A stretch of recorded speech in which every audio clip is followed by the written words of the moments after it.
Dear students, today we discuss about scientific management theory. Scientific management theory is given by Frederick Winslow Taylor. Frederick Winslow Taylor ने इस theory को develop किया। Frederick Winslow Taylor जो थे ये एक American mechanical engineer थे।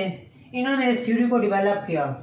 ये जो F.W. टेलर थे इन्होंने एक अमेरिकन कंपनी थी बेथलेम स्टील कंपनी, उसमें इन्होंने 26 ईयर्स जो है काम किया। इस पीरियड के दौरान इन्होंने बहुत से एक्सपेरिमेंट किए, बहुत से आइडियाज़ को पेश किया और उन आइडियाज़ को और उन एक्सपेरिमेंट को करने के बाद इन्होंने इस थ्योरी को डेवलप किया। ये जो साइंटिफिक मैनेजमेंट थ्योरी थी ये क्या थी?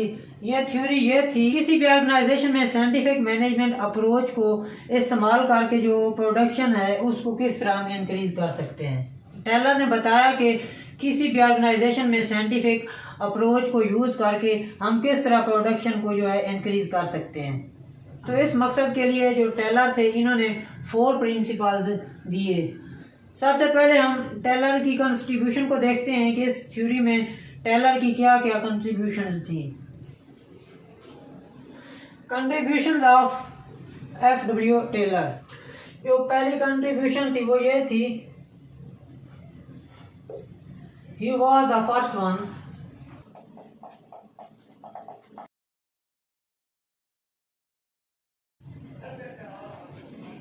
who emphasizes scientific management instead of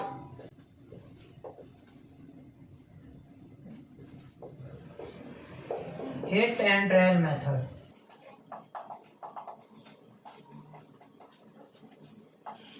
जो पहला इसका कंट्रीब्यूशन था वो ये था कि ये पहले इंसान थे जिन्होंने साइंटिफिक मैनेजमेंट अप्रोच पर जोर दिया। उन्होंने कहा कि जो हिट एंड ट्रायल मेथड है उनकी बजाय अगर हम साइंटिफिक मैनेजमेंट अप्रोच को लागू करें तो इस तरह जो किसी भी ऑर्गेनाइजेशन की प्रोडक्शन जो है वो इंक्रीज हो सकती है। किसी भी ऑर्गेनाइजेशन में जब किसी काम को परफॉर्म करते थे तो वो ये हिट एंड ट्रायल मेथड इस्तेमाल करते थे। तो जब वो कोई भी मेथड यानी कि कोई भी मेथड इस्तेमाल करते थे तो वो इसको देखते थे, अगर काम जो है वो ठीक तरह परफॉर्म होता था तो वो मेथड ठीक होता था, अगर काम सही तरह परफॉर्म नहीं होता था तो फिर वो कोई दूसरा मेथड यूज़ करते थे। तो इस तरह इसने हिट एंड ट्रायल मेथड था इसको ख़त्म कर दिया। इसने साइंटिफिक मैनेजमेंट अप्रोच को अप्लाई किया। हिट एंड ट्रायल मेथड क्या था कि वो कोई भी काम परफॉर्म करने से पहले जो है वो ट्रायल करते थे। अगर काम ठीक तरह परफॉर्म होता था तो वो उस मेथड को लागू करते थे, अगर वो काम सही तरह से परफॉर्म नहीं होता था तो फिर वो कोई दूसरा मेथड यूज़ करते थे। तो इस तरह जो टेलर था इसने कहा कि अगर हम साइंटिफिक मैनेजमेंट अप्रोच को इस्तेमाल कर लें यानी कि हम साइंटिफिक वे में उस काम को परफॉर्म कर लें, उस काम का एनालाइज कर लें, तो इस तरह किसी भी ऑर्गेनाइजेशन की जो प्रोडक्शन है वो बढ़ सकती है। तो इस तरह जो है इसने हिट एंड ट्रायल मेथड को जो है ख़त्म कर दिया। इसने साइंटिफिक मैनेजमेंट अप्रोच पे जोर दिया। तो जो इसका दूसरा कंट्रीब्यूशन था वो ये था कि इसने 2 बुक्स को राइट किया। जो पहली बुक थी इसकी उसका नाम था शॉप मैनेजमेंट,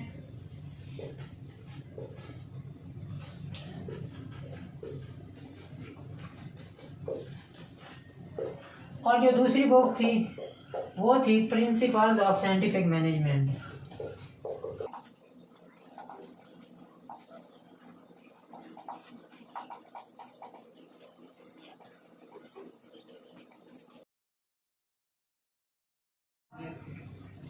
ये इसका दूसरा कंट्रीब्यूशन था, यानी कि इसने 2 बुक्स को राइट किया। एक बुक का नाम था शॉप मैनेजमेंट और दूसरी बुक का नाम था principles of scientific management. Father of scientific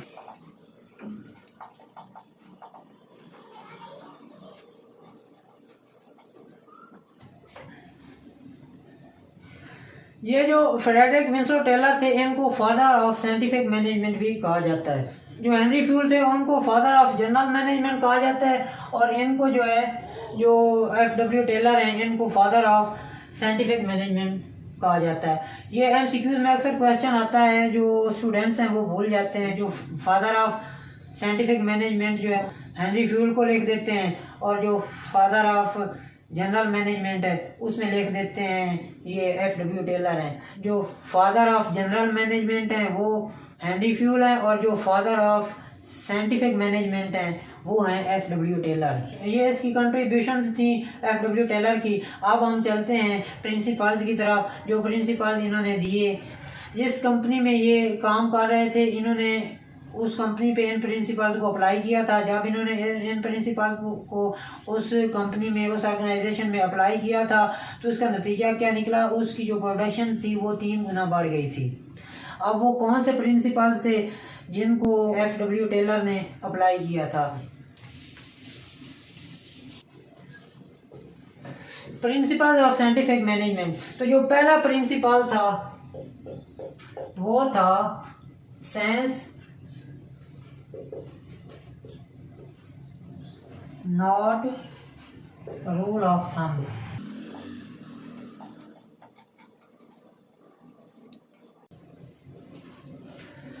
जो पहला प्रिंसिपल था वो था sense not rule of thumb. ये जो टेलर है ये कहता था किसी भी ऑर्गेनाइजेशन में अगर कोई भी काम परफॉर्म करना है तो उसके लिए जो है सबसे पहले साइंटिफिक स्टडी करनी चाहिए, साइंटिफिक उसका जो है एनालाइज करना चाहिए। कोई भी काम अगर करना है तो सबसे पहले उसका साइंटिफिक एनालाइज जो है वो कर लेना चाहिए। ये नहीं कि उसके लिए जो है हम हिट एंड टेल मेथड या थंब ऑफ रूल्स जो है उसको यूज़ नहीं करेंगे, हम उसके लिए जो है साइंटिफिक स्टडी करेंगे।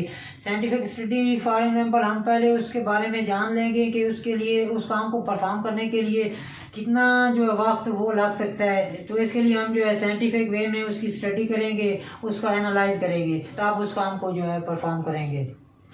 यानी कि किसी भी ऑर्गेनाइजेशन में कोई भी हमने काम परफॉर्म करना है तो उसके लिए सबसे पहले हम साइंटिफिक स्टडी करेंगे, उसका सबसे पहले साइंटिफिक एनालाइज करेंगे, और एनालाइज करने के बाद जो है हम काम को परफॉर्म करेंगे। हम किसी भी नॉट रूल ऑफ थंब या किसी भी हिट एंड टेल मेथड का यूज़ नहीं करेंगे। पहले दौर में जब जो है इतने ज़्यादा सोर्सेज नहीं होते थे तो लोग जो है वो ऑर्गेनाइजेशन में हिट एंड टेल मेथड का यूज़ करते थे। यानी कि हम हिट एंड टेल मेथड को जो है वो यूज़ नहीं करेंगे। हम सबसे पहले किसी भी काम को परफॉर्म करने के लिए साइंटिफिक स्टडी करेंगे। इसका जो दूसरा प्रिंसिपल है वो है हार्मनी नॉट डिस्कॉर्ड।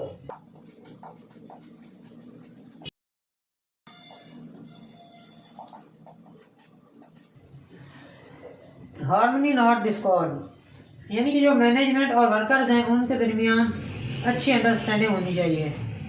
अगर उनके दरमियान अंडरस्टैंडिंग अच्छी होगी तो जो ऑर्गेनाइजेशन है उनके ऑब्जेक्टिव जो हैं वो इजीली अचीव हो जाएंगे। जब उनकी आपस में अंडरस्टैंडिंग होगी तो वो मिलकर काम करेंगे, एक दूसरे के साथ तावन करेंगे। इस तरह जो ऑर्गेनाइजेशन है उस पर अच्छा इम्पैक्ट पड़ेगा और उसकी जो एफिशिएंसी है वो बेहतर होगी। इसका जो तीसरा प्रिंसिपल है वो है कोऑपरेशन नॉट इंडिविजुअलिज्म।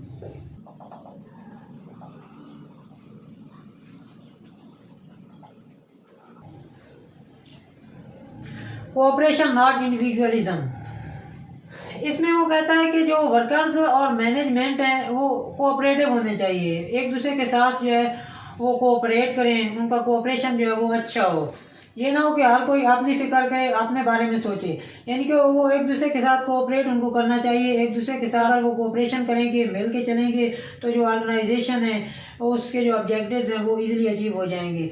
यानी कि एक दूसरे के साथ उनको कोऑपरेटिव होना चाहिए। जो वर्कर्स हैं उनको कंपटीशन नहीं करना चाहिए बल्कि कोऑपरेशन के साथ चलना चाहिए। जो मैनेजमेंट है उनको पैटर्नलिस्टिक स्टाइल जो है वो अप्लाई करना चाहिए।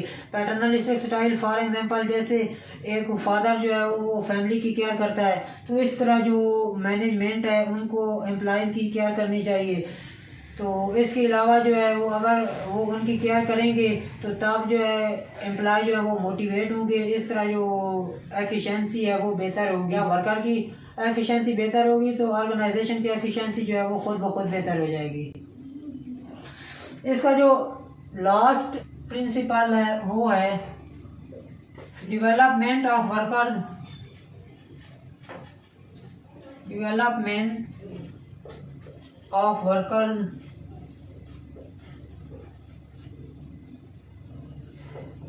To his great efficiency.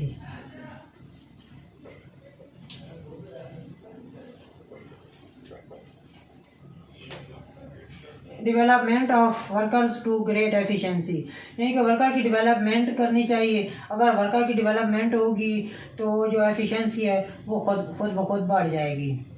तो वर्कर की डेवलपमेंट किस तरह करनी है कि वर्कर को जो है ट्रेनिंग देनी चाहिए। जब उनकी ट्रेनिंग होगी तो उनकी जो परफॉर्मेंस है वो अच्छी होगी, उनकी जो एफिशिएंसी है वो बढ़ेगी। जब वर्कर की एफिशिएंसी बढ़ेगी तो ऑर्गेनाइजेशन की एफिशिएंसी जो है वो खुद ब खुद बढ़ जाएगी।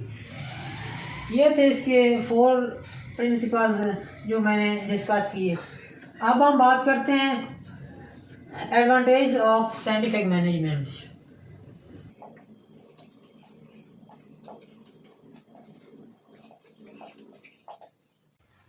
इसके एडवांटेज क्या निकले। जो इसका पहला एडवांटेज था वो था रिड्यूस कॉस्ट ऑफ प्रोडक्शन।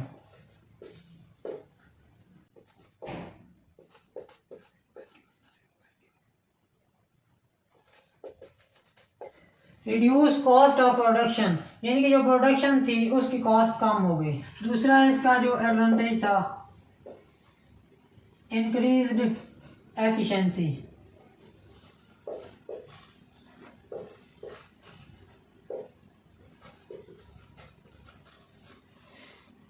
जो एफिशिएंसी थी वो बढ़ गई। और तीसरा जो है इसका एडवांटेज था वो था लेस प्रोडक्शन टाइम।